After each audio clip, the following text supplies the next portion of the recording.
Madness reign. Therefore, prepare you. I, your commission, will forthwith dispatch, and he to England shall along with you. The terms of our state may not endure hazards so dangerous as doth hourly grow out of his lunacies. We will ourselves provide. Most holy and religious fear it is to keep those many, many bodies safe that live and feed upon your majesty. The cease of majesty dies not alone, but like a gulf, doth draw what's with it near it. Never alone did the king sigh, but with a general groan. Arm you, I pray you, to this speedy voyage, for we will fetters put upon this fear, which now goes too free-footed.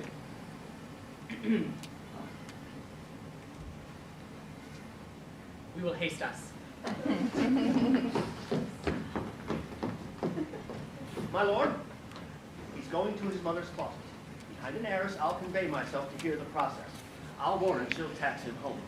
And as you said, and wisely was it said, 'tis meet that some more audience than a mother, since nature makes them partial, should o'erhear the speech of vantage. Thanks, dear my lord.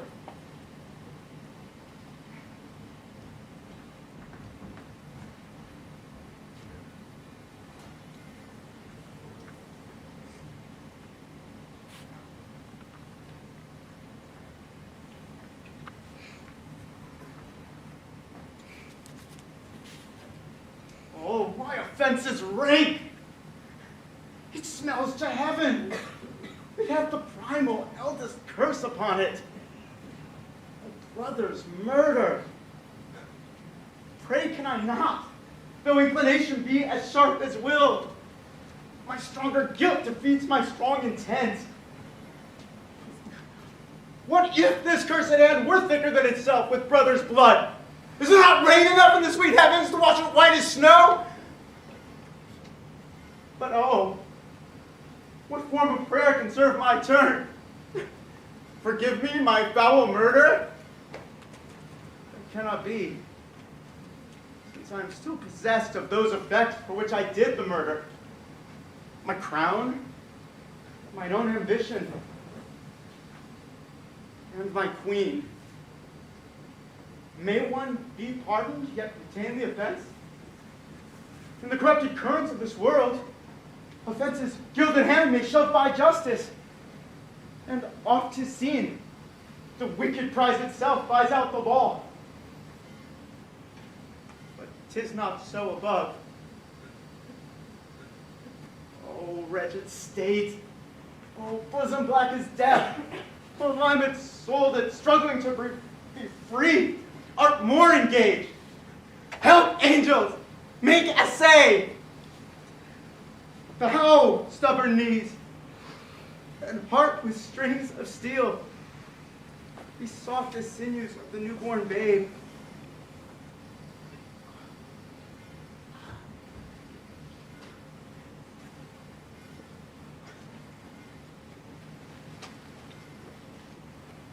All may be well.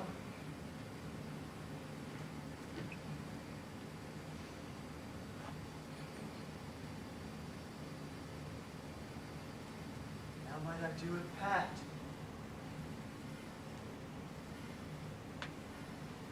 Now he's praying.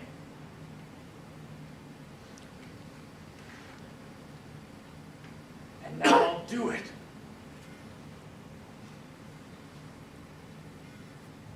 and so he goes to heaven, and so am I revenged.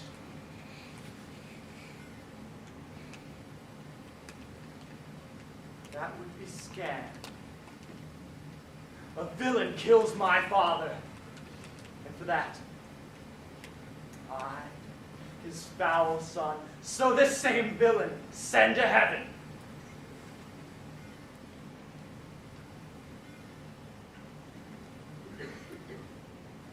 This is higher in salary, not revenge. He took my father grossly, with all his crimes, broad blown, as fresh as May. How stands his audit, who knows, save heaven? But in our circumstance and course of thought, 'tis heavy with him. Am I then revenged to take him in the purging of his soul when he is fit and seasoned for his passage?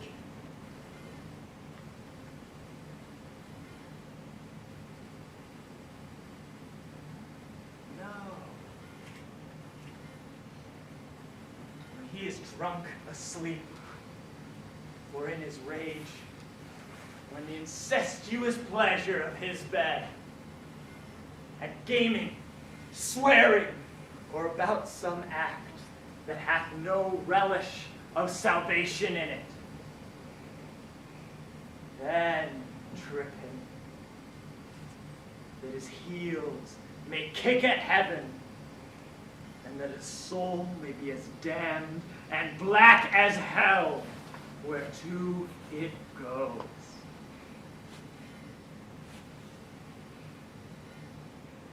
My mother stays.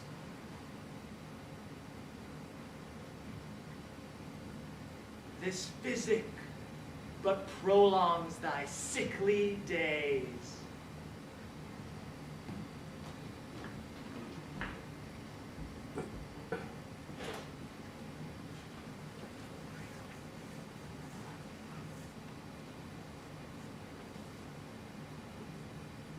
My words fly up.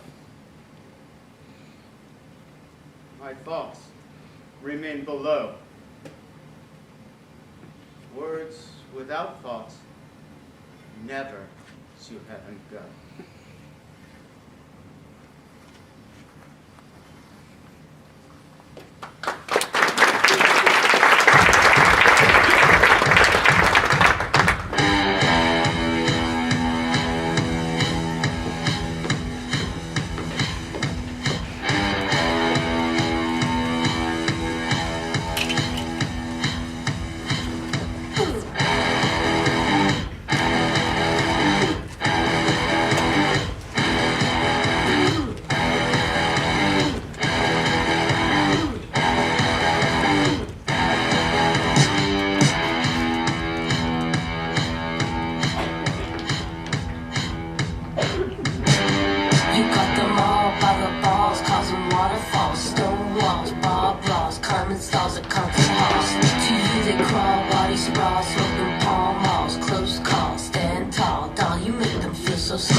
pray you, be round with him.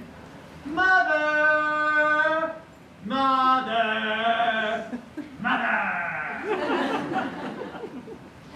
I'll warrant you, fear not. Withdraw, I hear him coming. Now, mother. What's the matter? Hamlet, thou hast thy father much offended.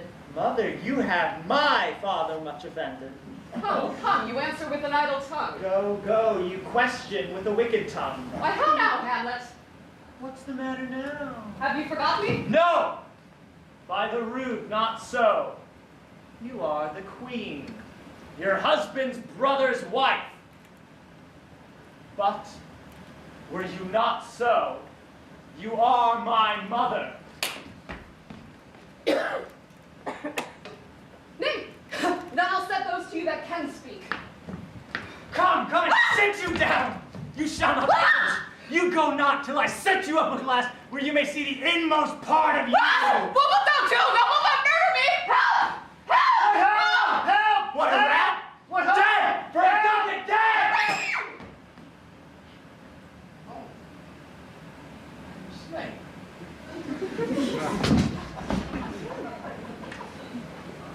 Oh me, what hast thou done? Man, I don't know. Is it the king? What a rash and bloody deed is this? A bloody deed? Almost as bad, good mother, as kill a king and marry with his brother. Kill a king? Aye, lady, 'twas my word.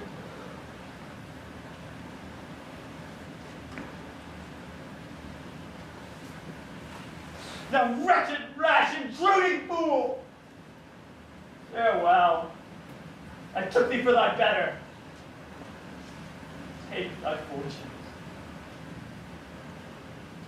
Leave wringing of your hands. Peace!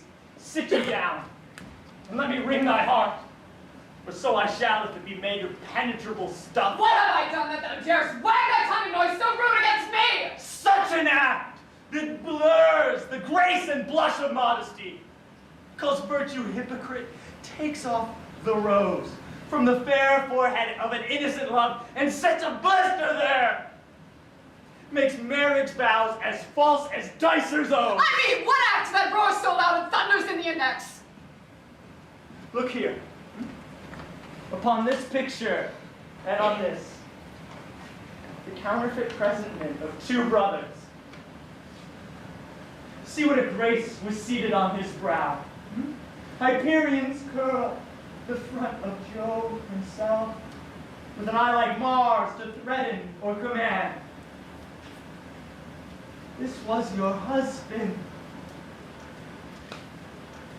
Look you now what follows. Here is your husband, like a mildewed ear, blasting his wholesome brother. Have you eyes? You cannot call it love, for a yearning's the hate in the blood is tame.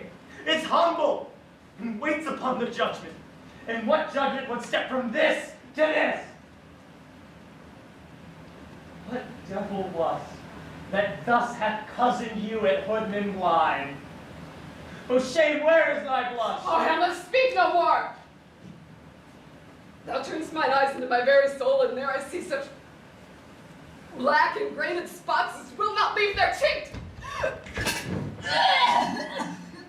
Nay, but to live in the rank sweat of an enseamed bed, stewed in corruption, honeying and making love o'er the nasty sky. Speak no more! These words like daggers enter in my ears. No more, sweet Hamlet! A murderer and a villain, a cutpurse of the empire and the rule, that from his shelf the precious diadem stole and put it in his No pocket. more! A king of shreds and patches.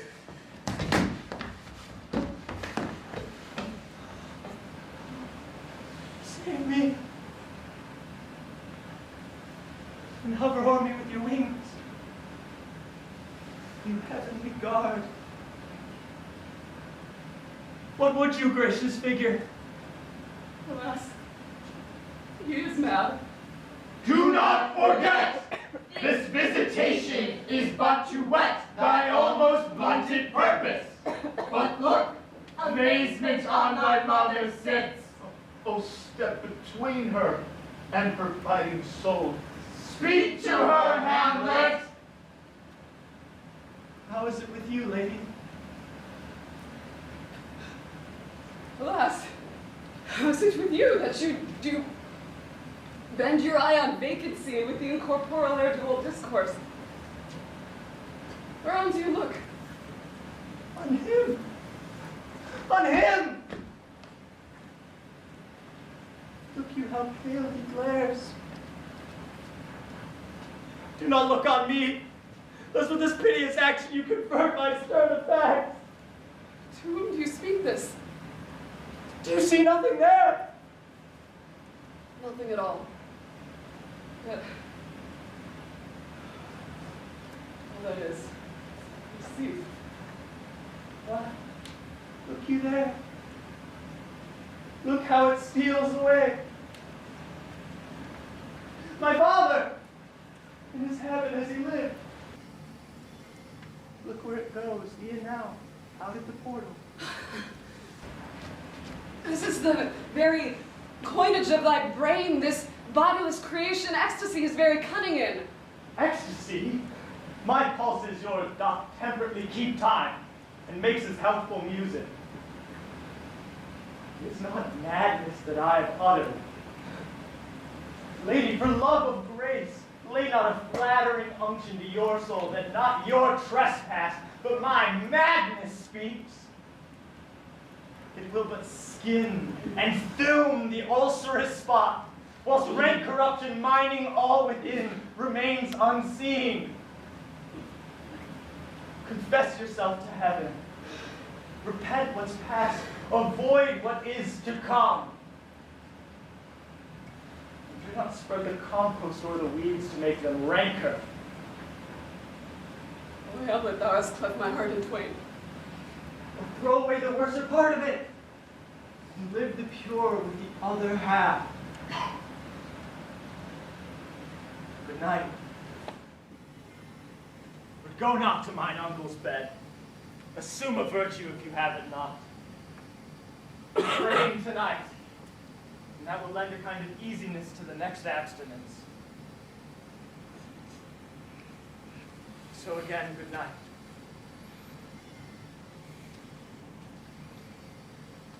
And when you are desirous to be blessed, all blessing beg of you.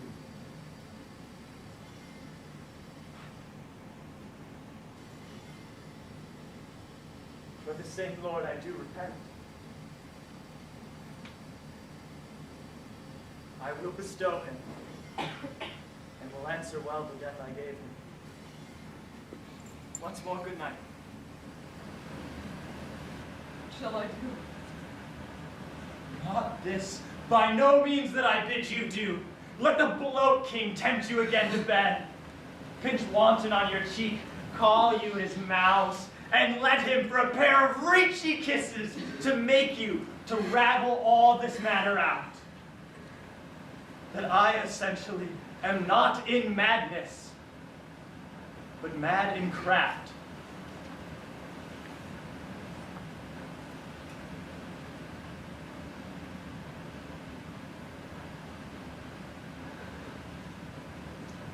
Be thou assured. If words be made of breath and breath of life, I have no life to breathe, what thou hast sent me here. I must to England. You know that. Alack, I forgot. It's so concluded on. This man shall set me packing. I'll lug the guts into the neighbor room. Mother, good night.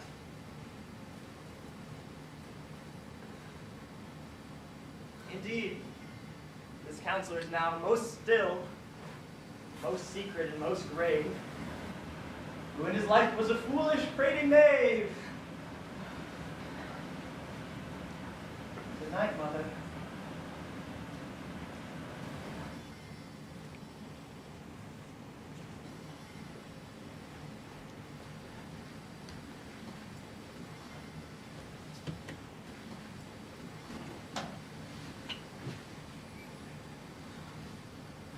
There's matter in these sighs, these profound heaves.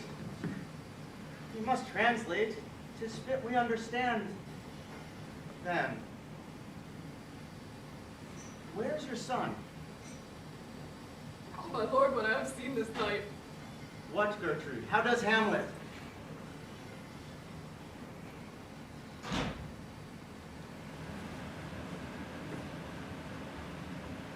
Mad as the sea and wind when both contend which is the mightier. In his lawless fit behind the arras, hearing something stir, whips out his pistol, cries, a rat, and in his brainish apprehension kills the unseen good old man. Oh, heavy deed! It had been so with us had we been there. His liberty is full of threats to all. To you yourself, to us, to everyone. Alas, how shall this bloody deed be answered? It will be laid to us, whose providence should have kept short, restrained, and out of haunt this mad young man. But so much was our love that we would not understand what was most fit. But like the owner of a foul disease, to keep it from divulging, lets it feed even on the pith of life. Where is he gone? To draw apart the body he hath killed. Or whom his madness, like some ore amongst a mineral of metal's base, shows itself pure. He weeps for what is done. Oh, Guildenstern!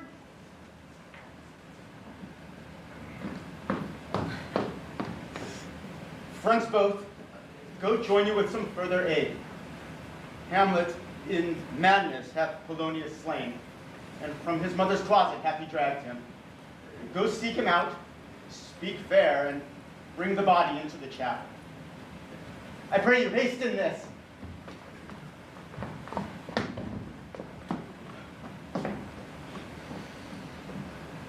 Come, Gertrude, we'll call up our wisest friends to let them know both what we mean to do and what's untimely done. Oh, come away.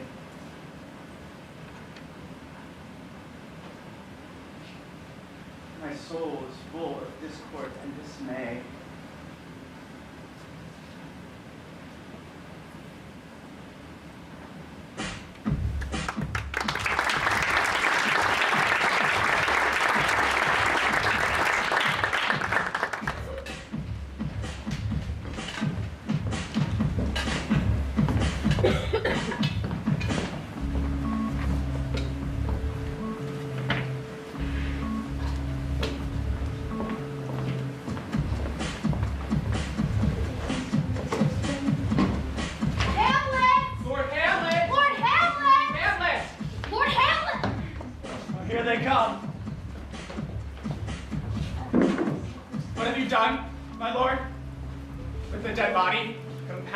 With dust whereto 'tis kin. Tell us where 'tis, that we may take it thence and bear it to the chapel. Do not believe it. Believe what? That I can keep your counsel and not mine own. Besides, to be demanded of a sponge, what replication should be made by the son of a king? Take you me for a sponge, my lord? Aye, lady. And so shall the king's countenance, his rewards, his authorities. But such officers do the king best service in the end. He keeps them like an ape, an apple in the corner of his jaw. First mouthed, to be last swallowed. When he needs what you have gleaned, it is but squeezing you. And sponge, you shall be dry again. I understand you not, my lord. I'm glad of it. A knavish speech sleeps in a foolish ear. My lord, you must tell us where the body is and go with us to the king. The body is with the king. But the king is not with the body. The king is a thing. A thing, my lord. Of nothing. I talks and all after. I can take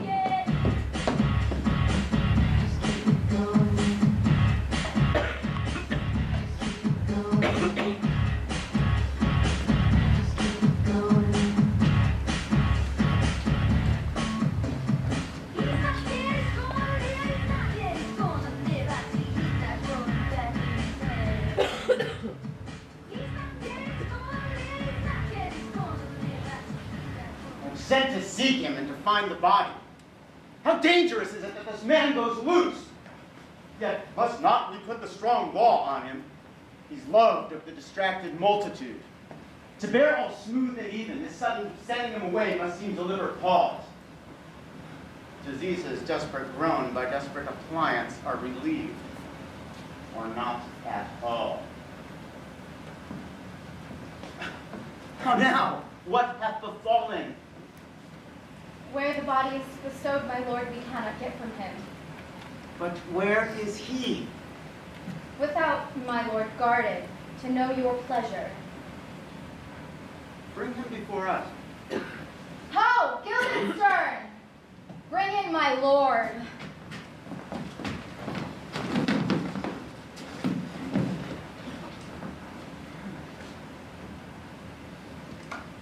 Now, Hamlet, where's Polonius? At supper. At supper? Where? Not where he eats, but where he is eaten. A certain convocation of worms are e'en at him. Your worm is your only emperor for diet. We fat all creatures else to fat us, and we fat ourselves for maggots. Alas, alas. A man may fish with a worm that hath eat of a king, and eat of that fish that hath fed that worm.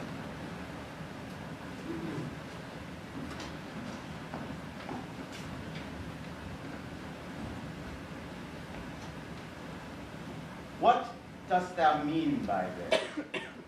Nothing, but to show you how a king may go the process through the guts of a beggar.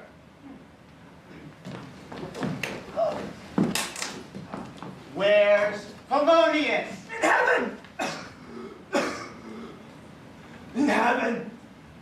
Send thither to see. If your messenger find him not there, seek him in the other place yourself. But indeed, if you find him not this month, you shall nose him as you go up the stairs and into the lobby. Go, seek him there. You will stay till ye come.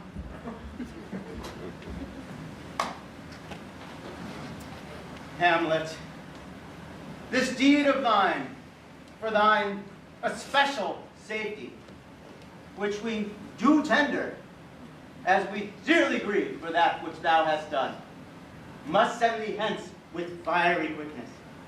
Therefore, prepare thyself. The bark is ready, and the wind at help. The associates tend, and everything at bent for England. For England. Aye, Hamlet. Good. So is it, if thou knewest our purposes. I see a cherub that sees them. But come! For England. Farewell, dear mother. Thy loving father, Hamlet. My mother. Father and mother is man and wife. Man and wife is one flesh. And so, my mother. Come! For England. Follow him at foot. Tempt him with speed aboard. Delay it not. I'll have him hence tonight. Away.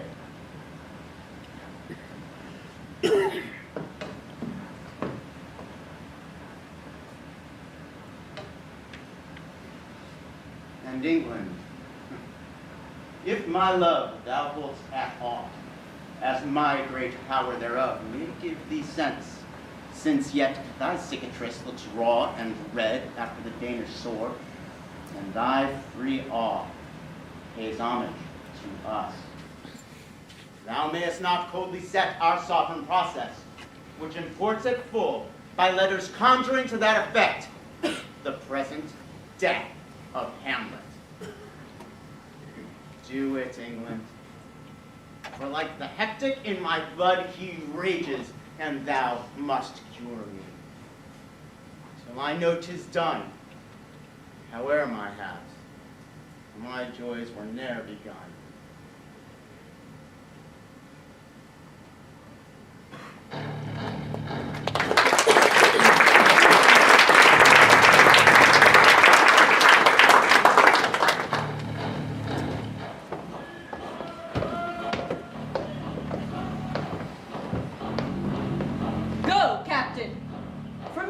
The Danish king. Tell him that by his license, Fortinbras claims the conveyance of a promised march over his kingdom. You know the rendezvous. If that his majesty would aught with us, we shall express our duty in his eye, and let him know so. I will do it, my lord. Go softly on.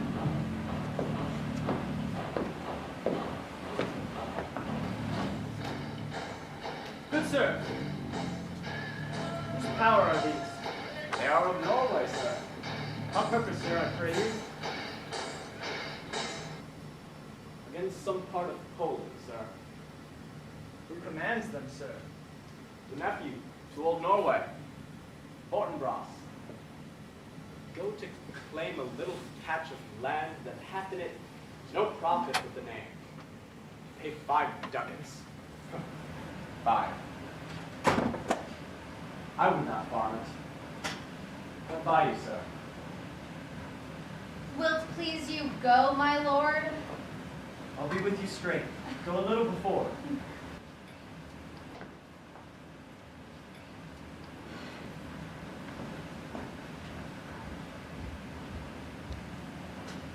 How all occasions do inform against me, and spur my dull revenge.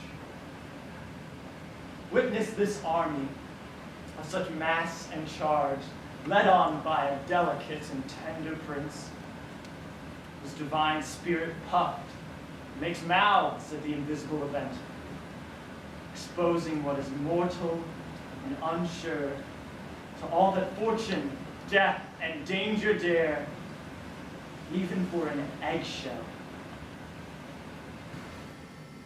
How stand I then, that have a father killed, a mother stained, excitements of all my reason and my blood,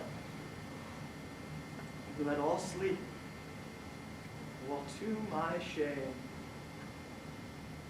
I see the imminent death of 20,000 men, that for a fantasy and a trick of fame go to their graves like beds, fight for a plot when the numbers cannot try the cause, which is not tomb enough and continent to hide the slain. From this time forth, my thoughts be bloody, or be nothing worth.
importunate, indeed distract. Her mood will needs be pitied. What would she have? She speaks much of her father, says she hears there's tricks in the world, in the heavens, and beats her heart. Spurns enviously at straws, speaks things in doubt that carry but half sense. Her speech is nothing, yet the unshaped use of it doth move the hearers to collection. They take aim at it and botch the words up fit to their own thoughts.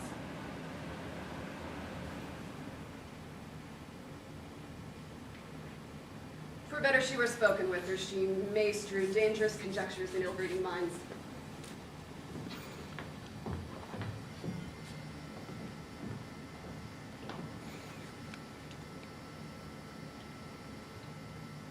To my sick soul, as sin's true nature is, each toy seems prologue to some great amiss. So full of artless jealousy is gilded, spills itself in fearing to be spilled. Where is the beauteous majesty of Denmark? Why, how now, Ophelia? How should I know true love now from another one? Like his copper hat and staff and sandal shoes. Alas, sweet lady, what imports this song? Say you? Nay! Hey, you! Mark! He is dead and gone, lady. He is dead and gone. And his head, a grass green turf. And his heel, a stone. Let's look here, my lord. Parted the sweet flowers which grow at the grave did not go with true love's shower. How do ye, pretty lady? Well, God yield you! They say the owl is a baker's daughter. We know what we are, but not what we may. Be godly at your table. Conceit upon her father. Praise you! Let's have no more words of this. That. When they ask you what it means, say you this. Tomorrow is St. Valentine's Day. On in the morning he time, and I, a maid, at your window, singing a valentine. Then up he rose, and donned his clothes, and ducked the chamber door. That in the maid, that at the maid, never anymore! Pretty Ophelia. Indeed, look! Without an oath, I shall make an end on it. Digest in my Saint Charity, and I can fly for shame. You cannot do anything you do when call me out to play! Quoth she, before you tumbled me, you promised me to wed.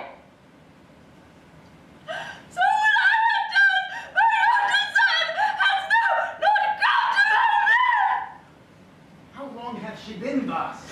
I hope all will be well. He must be patient. But I cannot choose but weep to think they will lay him in the cold ground. My brother shall know it is. And so, I thank you for your good counsel. Come, my coaches. Good night, ladies. Good night, sweet ladies. Good night.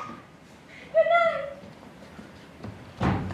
Follow her close. Give her good watch, I pray you. Oh, this is the poison of deep grief. It springs all from her father's death. Oh, Gertrude, Gertrude. When sorrows come, they come not single spies, but in battalions. First, her father slain. Next, your son gone. And he most violent author of his own just remove. The people muddy, thick, and unwholesome in their thoughts and whispers for good Polonius' death. Poor Ophelia, divided from herself and her fair judgment. Last, and as much containing as all these, her brother is in secret come from France, and wants not buzzers to infect his ear with pestilent speeches for his father's death. Oh, my dear Gertrude, this, like to a murdering piece, in many places gives me superfluous death.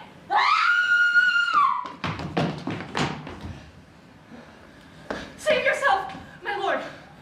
The ocean, o'erpeering of his list, eats not the flats with more impiteous haste than young Laertes in a riotous head o'erbears your officers.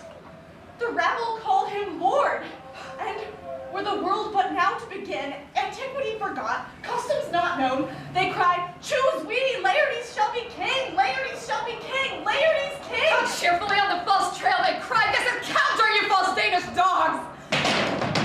The doors are broke. Where is the king? Sir, stand you all about!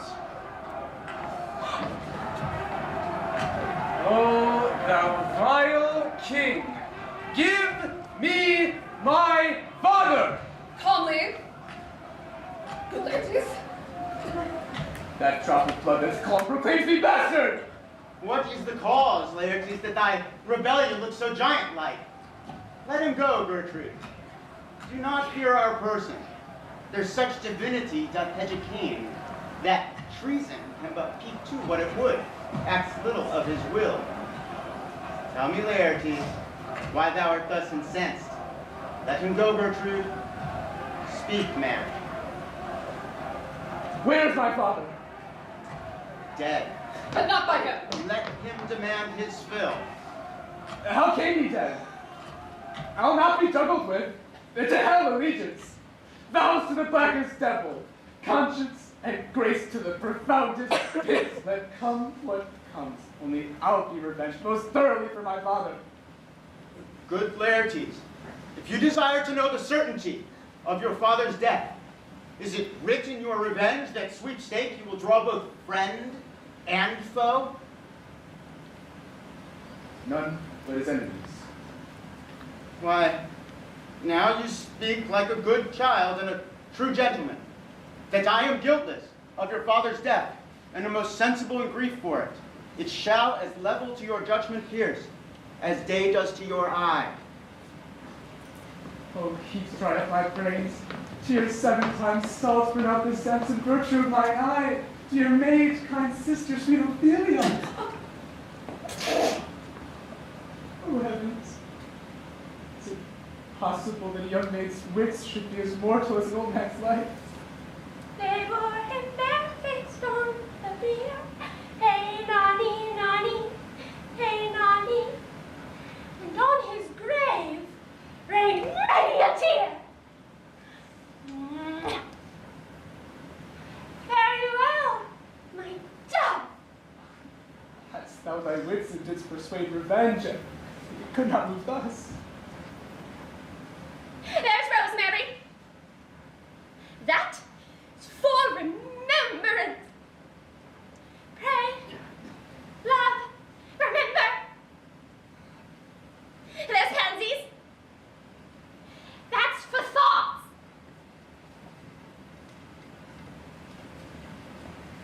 There's fennel for you. And columbines.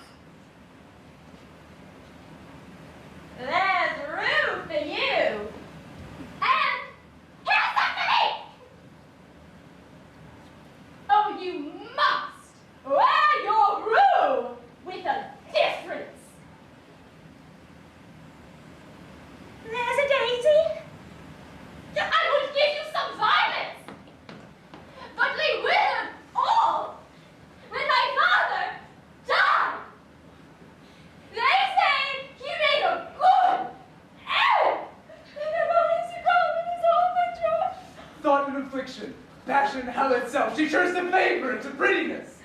And will he not come again? And will he not come again? No, he is dead. Go to thy deathbed.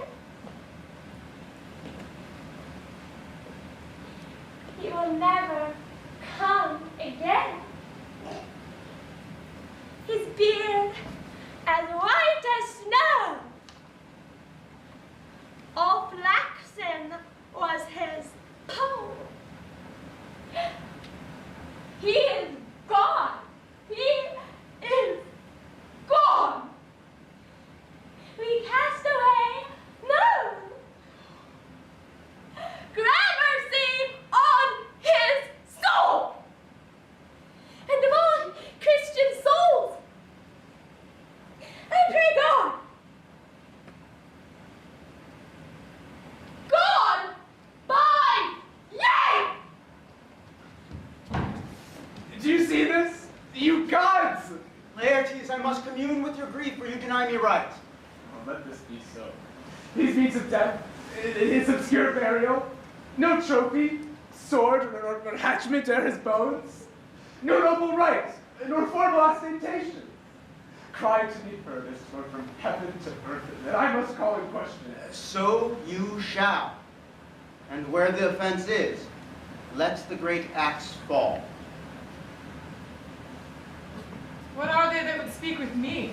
Sailors, sir, they say they have letters for you. Let them come in.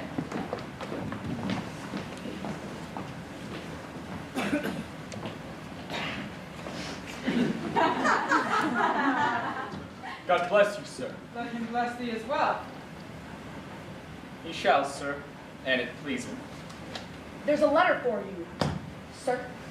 It came from the ambassador that was bound for England. If your name be Horatio. As we are let to know it is.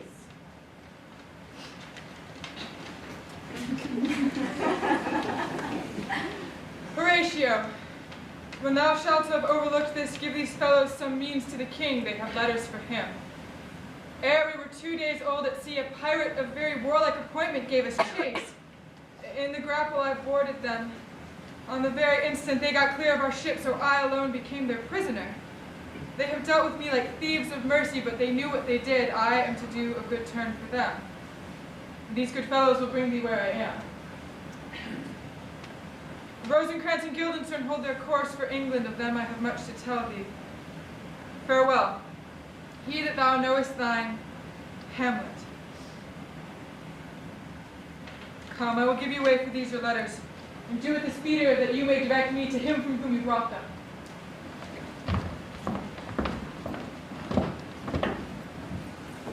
Now must your conscience my acquittance seal, and you must put me in your heart for a friend, sith you have heard, and with a knowing ear, that he which hath your noble father slain pursued my life. It well appears, but tell me why you proceeded not against these feats, so crimeful and so capital in nature. Oh, for two special reasons which may to you perhaps seem much unsinewed, and yet to me they are strong. The queen, his mother, lives almost by his looks, and for myself, my virtue or my plague, be it either which, she's so conjunctive to my life and soul, that as the star moved not but in his sphere, I could not but by her. The other motive is the great love the general gender bear him, who dipping all his faults in their affection, convert his gyves to graces. Now, what news? Letters, my lord, from Hamlet, this to your majesty, this to the queen. From Hamlet? Who brought them? Sailors, my lord, they say. They were given me by Horatio who received them. Leave us.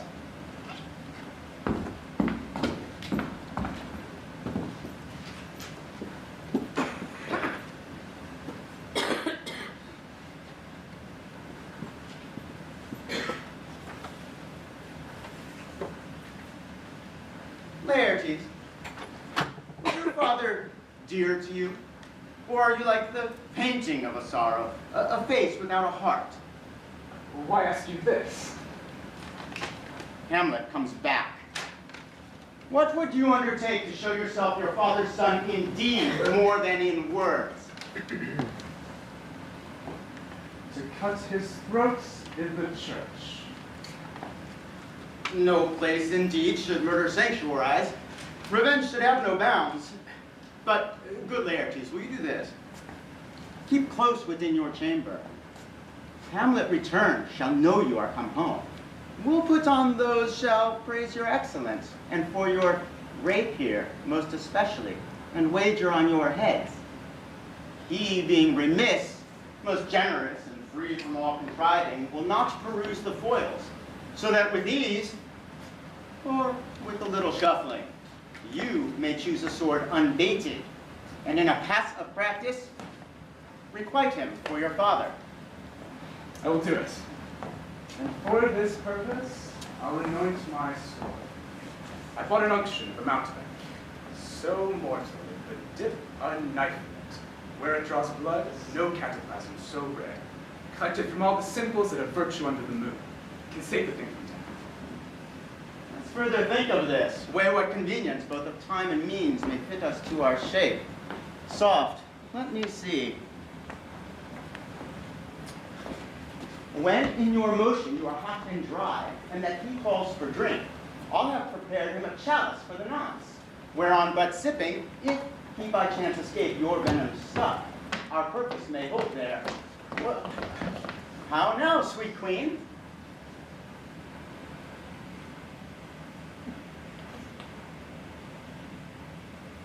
One woe doth tread upon another's heels so fast they follow. Thy sister's drowned, Laertes. Drowned! Oh, where?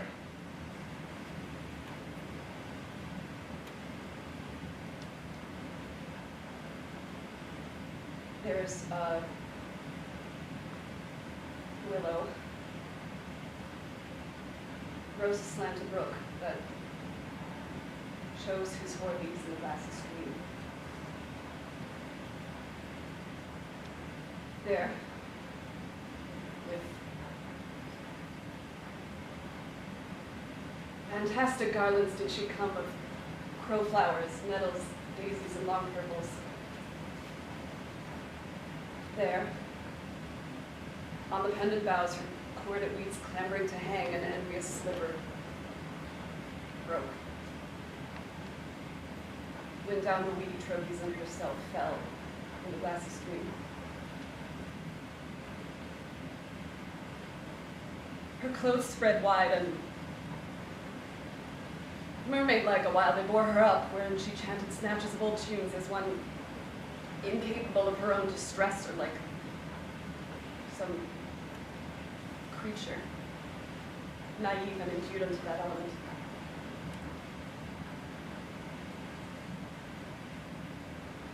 But long it could not be until that her garments, heavy with their drink, pulled the poor wretch from her melodious lay to muddy death. Alas, then is she drowned?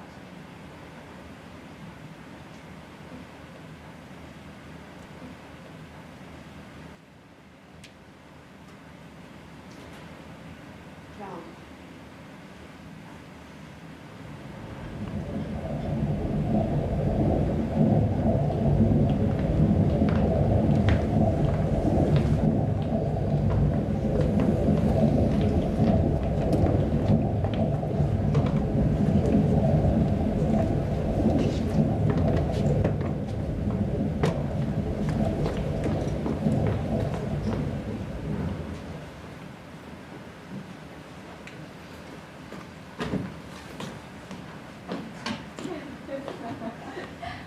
Is she to be buried in Christian burial that willfully seeks her own salvation? I tell thee she is, and therefore make her grave straight. But how can that be? Unless she drowned herself in her own defense. Why, 'tis found so. It must be, say, open dendo, it cannot be else, for here lies. If I drown myself, willingly, it argues an act, and an act hath 3 branches. It is to do, to act, and to perform. Argo! She drowned herself wittingly. Nay, but hear you, good Give men. me leave.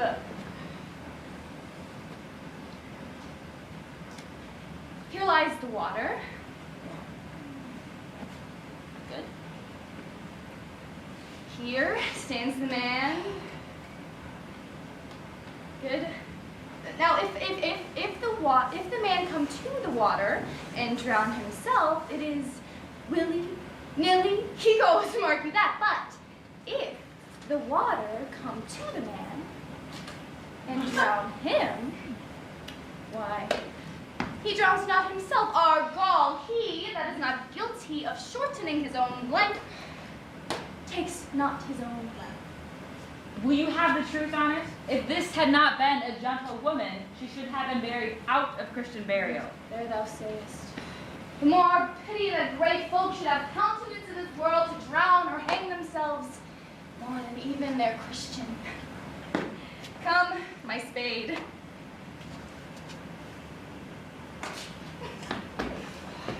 The only ancient gentlemen in this world are gardeners, ditchers, and grave makers.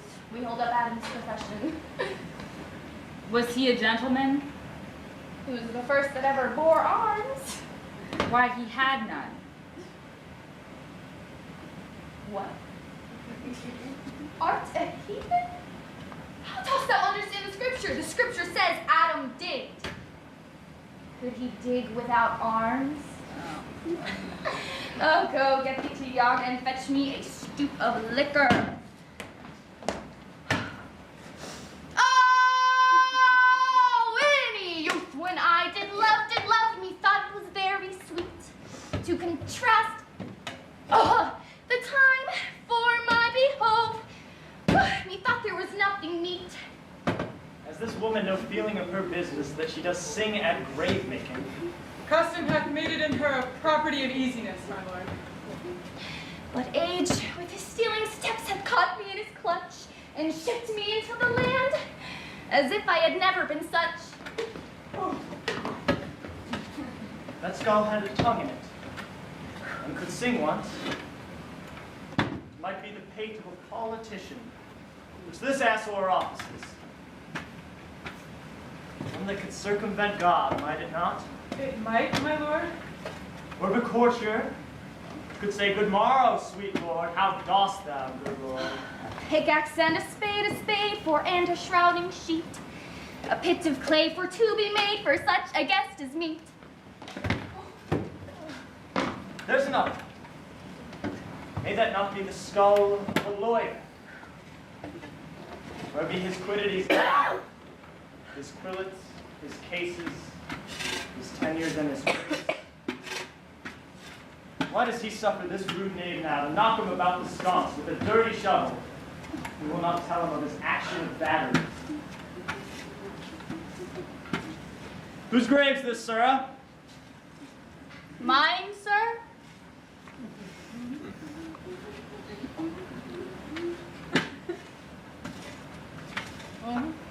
I think it be thine indeed, for thou liest in it. You, sir, lie out on it, and therefore it is not yours. For my part, I do not lie in it, and yet it is mine. Thou dost lie in it, to be in it and say 'tis thine. 'Tis for the dead, not for the quick. 'Tis a quick lie, sir, 'twill away again from me to you. What man dost thou dig it for? For no man, sir. What woman then? For none neither. Who is to be buried in it? One that was once a woman, sir, but rest her soul, she is dead. How long will a man lie the earth ere he rot?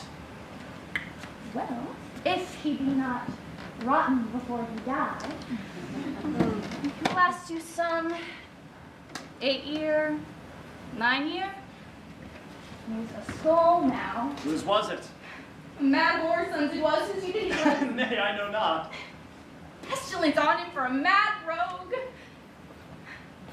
I poured a flagon of runnish on my head once. This same skull, sir, was York's skull, the king's jester. This. E'en that. Let me see.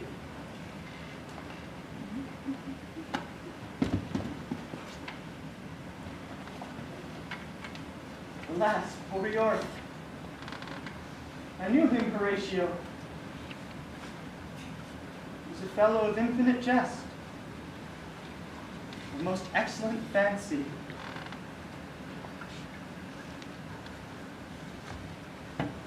He hath borne me on his back 1,000 times. Where be your jibes now? Or gambols, or songs, or flashes of merriment that will want to set the table on a roar? To what base uses we may return, Horatio? But soft! But soft! Here comes the king. The queen? The courtiers, who's that they follow? What ceremony else? Her obsequies are as enlarged as warranty. Her death was doubtful, and but great command or sway the order, she should in ground unsanctified be lodged till the last trumpet. For charitable prayers, shards, flint, and pebbles should be thrown on her. Yet here, she is allowed her virgin crowns, her maiden instruments, bringing home bell and burial. Well, must there no more be done? No more be done. We should profane the service of the dead, to sing requiem and rest to her, as to peace-parted souls. The layer of the earth, and from her fair and unpolluted flesh, in violet spring. I tell thee, churlish priest, a ministering angel shall my sister be, when thou liest howling. What? The fair Ophelia? Sweets to the sweet. Farewell.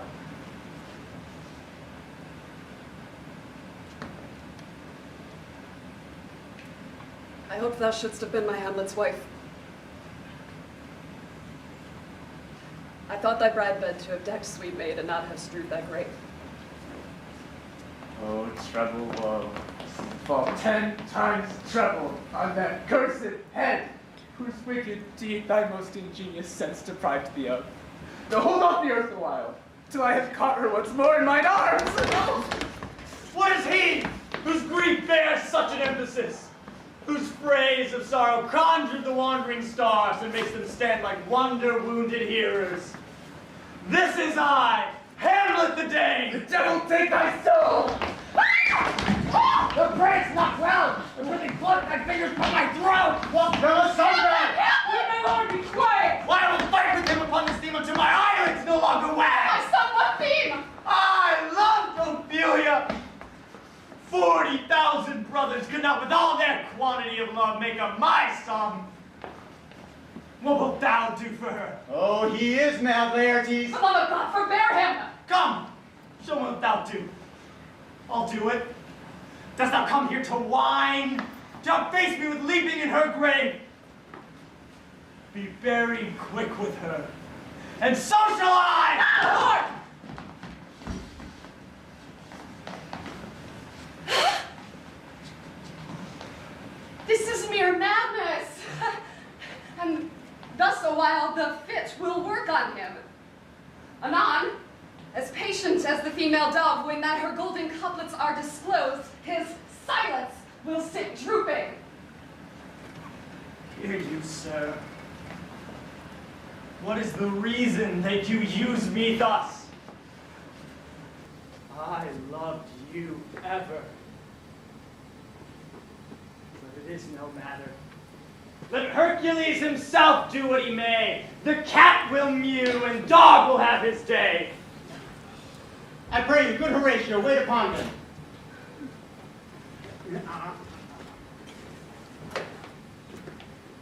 Strengthen your patience in our last night's speech.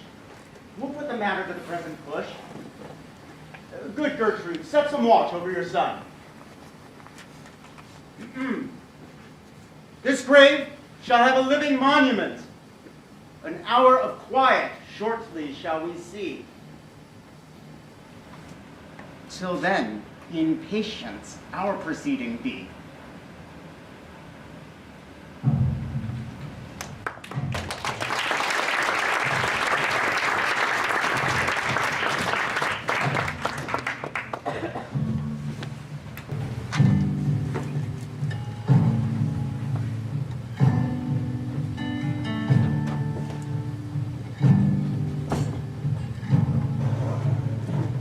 Throw me in the landfill. Don't think about the consequences. Throw me in the dirt pit. Don't think about the choices that you make. Throw me in the water. Don't think about the splash I will create. Leave me at the altar.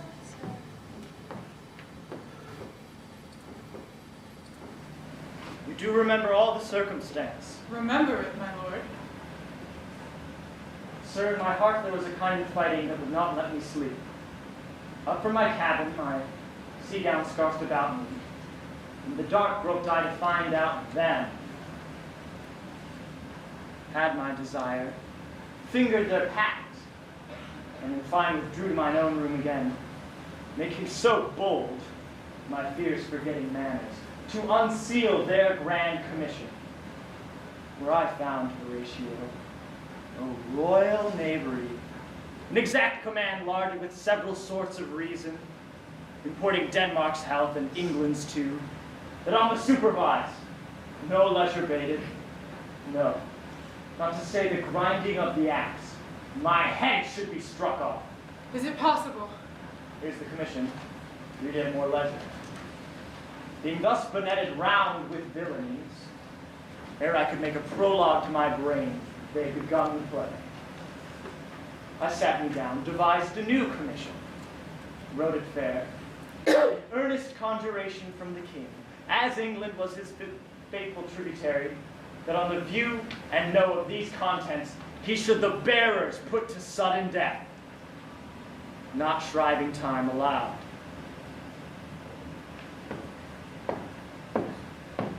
How is this sealed? Why, even that was heaven ordinance. I had my father's signet in my purse, which is the very model of that Danish seal. Folded the writ up in form of the other, subscribed it, gave it the impression, placed it safely, the changeling never know. Now the next day was our sea fight, and what to this was sequent thou knowest already. So Guildenstern and Rosencrantz go to it. Why, man? They did make love to this employment. They are not near my conscience. Their defeat doth by their own insinuation grow. Why, what a king is this? Does it not, thinks thee, stand me now upon? He that hath killed my king and whored my mother, thrown out his angle for my proper life, is not perfect conscience to quit him with this arm, and is not to be damned to let this canker of our nature come in further evil. It must be shortly known to him from England what is the issue of the business there. It will be short. The interim is mine. But I'm very sorry, good Horatio, that to LAERTES I forgot myself. For by the image of my cause, I see the portraiture of his. Peace, who comes here? Thy lordship is right welcome back to Denmark. I humbly thank you, sir. Dost know this water fly? No, my lord. Thy state is the more gracious, which is a vice to know. Sweet lordship, if your friendship were at leisure, I should impart a thing to you from his majesty. I will receive it with all diligence of spirit.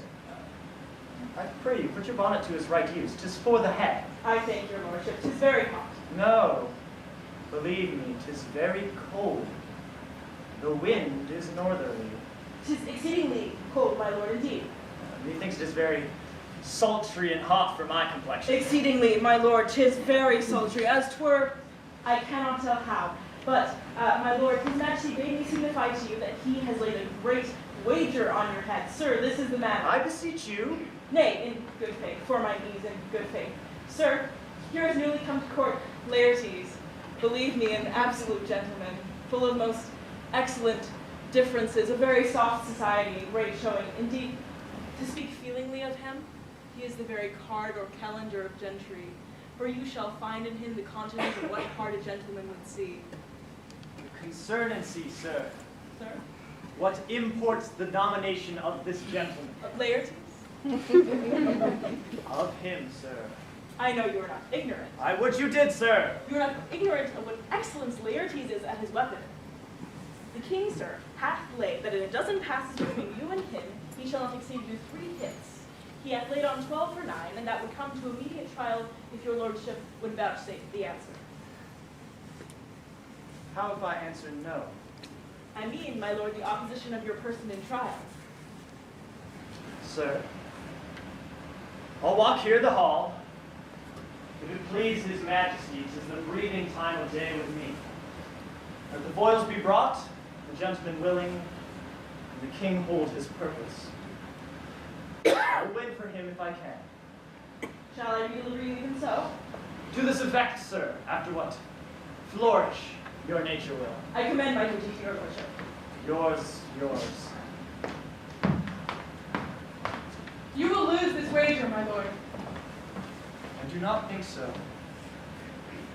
Since he went into France, I have been in continual practice. Thou wouldst not think how ill falls here about my heart.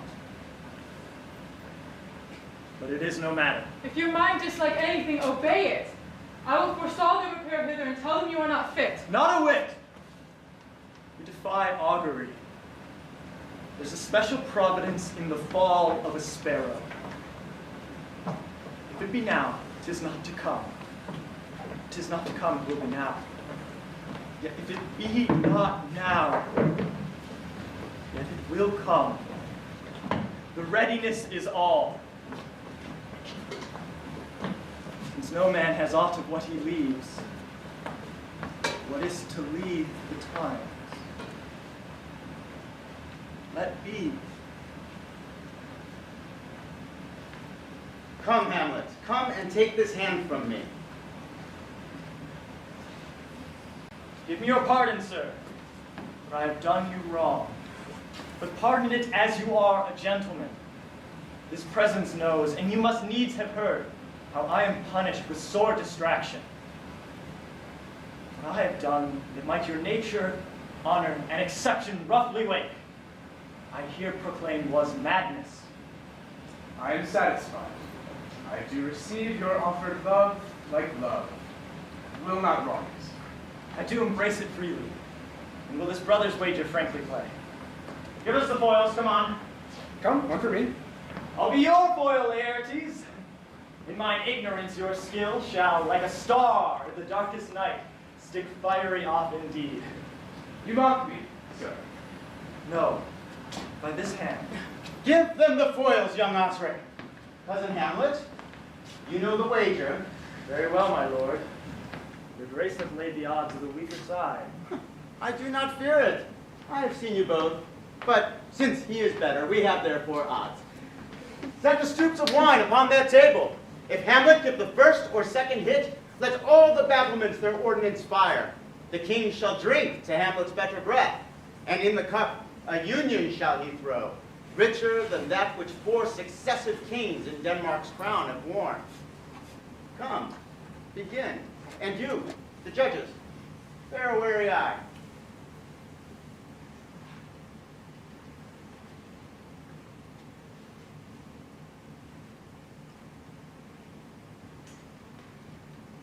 Come on, sir. Come on, sir.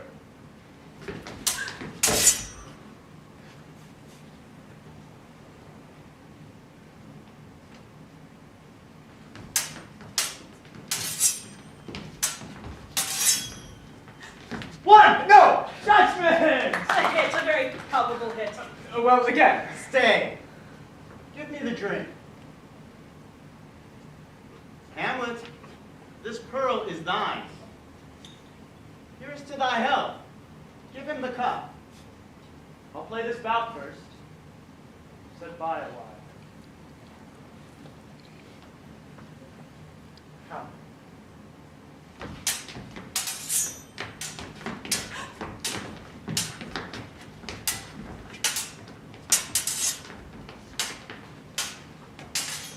Another hit! What say you? A touch, I do confess. Our son shall win. He's hot and scant of breath. Here's a napkin, rub thy brows.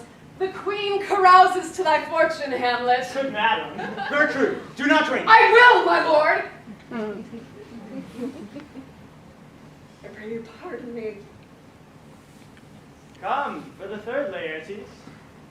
You but dally. I'm afeard you make a wanton of you. Say you so? Come on.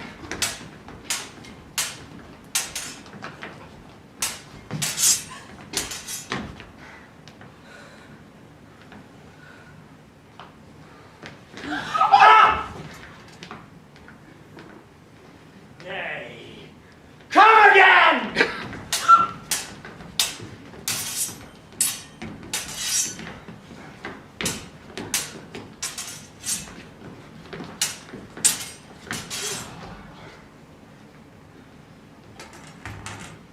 Part them, they are incensed. Look to the queen there! Ho! They bleed on both sides. How is it, my lord? How is it, Laertes? Why is the woodcock to mine own spring, Osric? I am justly killed with mine own treachery. What does the queen? She swoons to see them bleed. Oh no. The drink, the drink! Oh my sweet Hamlet, the drink, the drink! Ah! I am poisoned. Villainy! Who let the doors be locked? Treachery! Seek it out! It is here, Hamlet. Hamlet, thou art slain. No medicine in the world can do thee good. In thee there is not half an hour of life.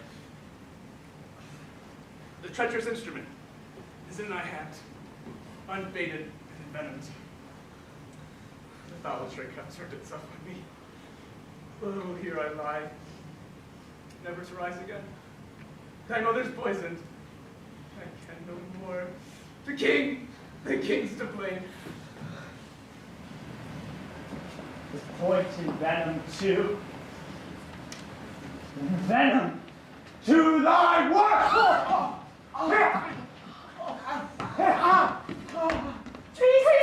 Treason! Yet, defend me, friends. I am but hurt.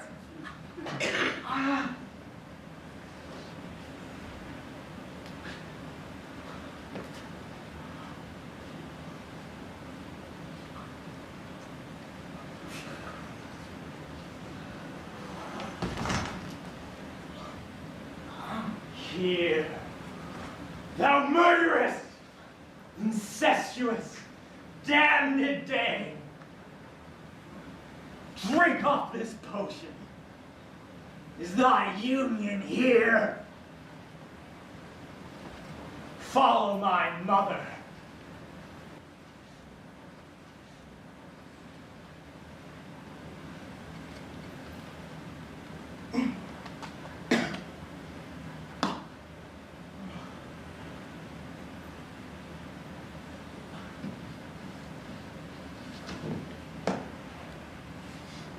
Exchange forgiveness with me, noble Hamlet.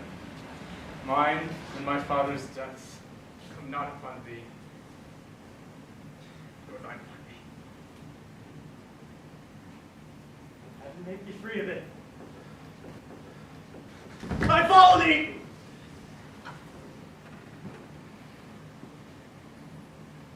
I am dead, Horatio. Oh, wretched queen, adieu! You that look pale and tremble at this chance.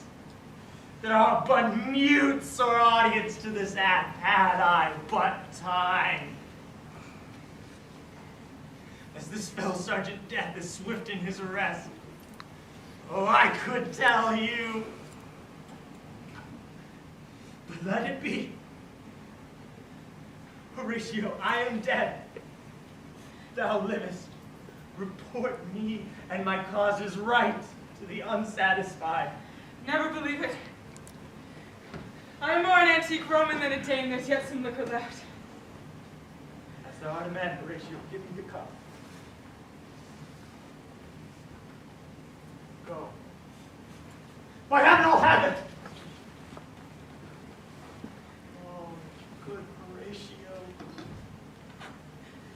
With a wounded name, things standing thus unknown shall live behind me.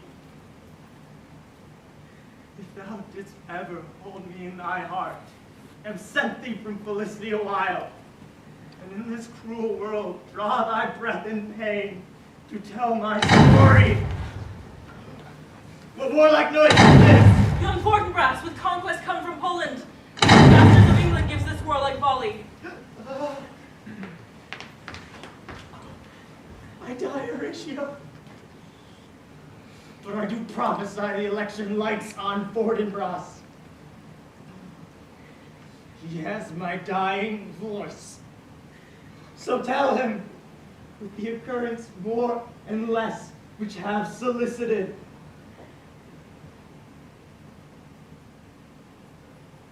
The rest is silence.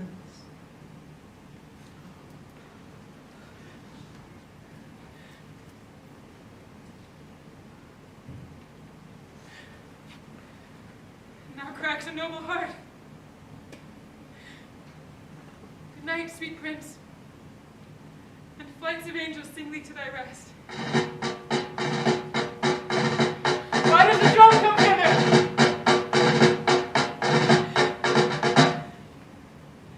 Where is this sight? What is it you would see? If aught of woe or wonder, cease your search.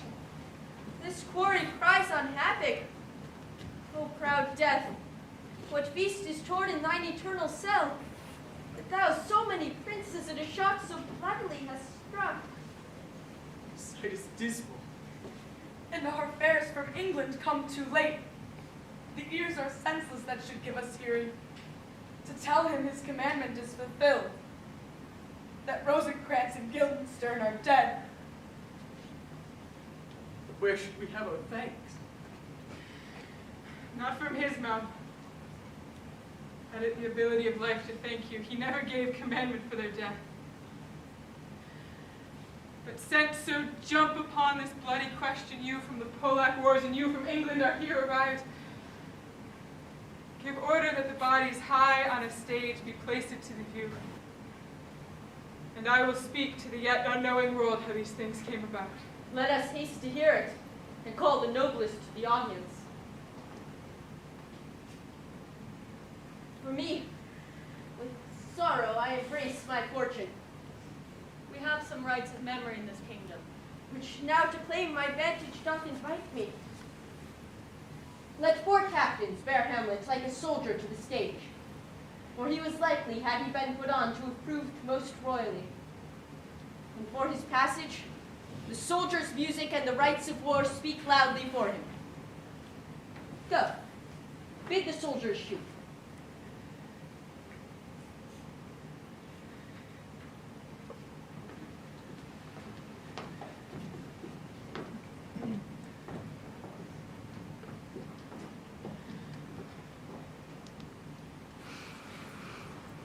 To be or not to be, that is the question.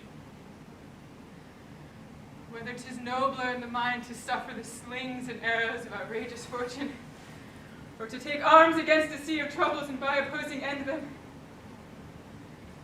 To die, to sleep no more.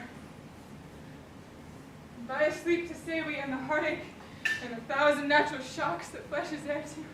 'Tis a consummation devoutly to be wished to die. To sleep. To sleep, perchance to dream. Ah, there's the rub. For in that sleep of death, what dreams may come when we have shuffled off this mortal coil, must give us pause. There's the respect that makes calamity of so long life. For who would bear the whips and scorns of time, the oppressor's wrong, the proud man's contumely, the pangs of disprized love, the law's delay, the insolence of office, and the spurns that patient merit of the unworthy takes, when he himself might his own quietus make with a bare bodkin. Who would these fardels bear? To grunt and sweat under a weary life. But the dread of something after death,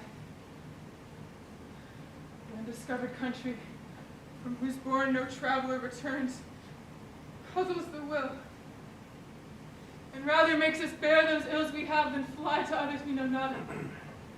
This conscience does make cowards of us all. And thus the native hue of resolution is sicklied o'er with the pale cast of thought. And enterprises of great pith and moment. With these regards, their currents turn away, and lose the name of action.